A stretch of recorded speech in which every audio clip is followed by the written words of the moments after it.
Alright guys, I'm going to show you how to check this 2015 Traverse out real quick. So I apologize if the video sucks. I don't have any of my good stuff with me. I didn't know I was going to make a video today. So the customer was complaining that the check engine light's on, and they said it wasn't running right.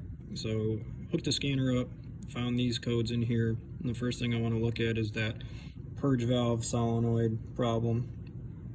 That's going to stand out, because if we do have a purge valve that's messed up, it's going to basically cause a vacuum leak if it's stuck open, and then it's going to cause the engine to misfire possibly, or you'll run into a hard start. So we're going to just check this real quick, show you what you're going to do. We're just going to unplug the purge valve right here, and we're going to disconnect it. It's kind of hard to do with one hand. And then I'm going to take my scanner,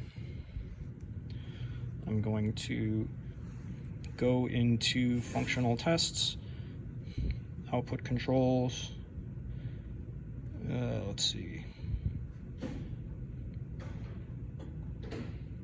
purge solenoid valve. We're going to test it, make sure I got power and ground, and then so we're going to hit test.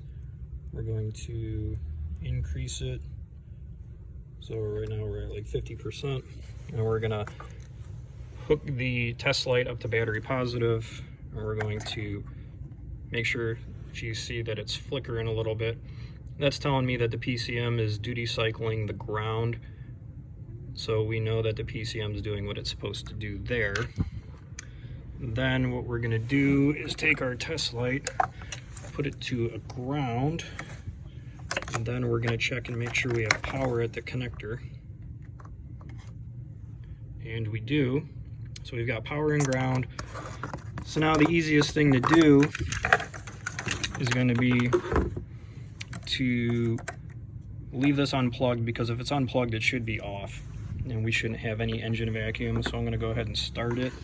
I'm going to put a vacuum gauge on it just so you guys can see how it looks on a vacuum gauge if we have any vacuum. If we do, we know this purge solenoid's bad. So give me 1 second. Get in the car and start it.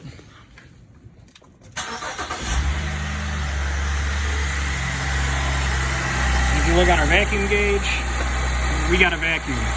So we definitely know that this purge solenoid is bad. So we're going to go ahead and replace it. It's real easy to do on these things. You just take this bolt off right here and then swap it over. So just a quick video so you guys can see. Thanks for watching. Make sure you subscribe so I can actually start monetizing this, and I'll see you next time.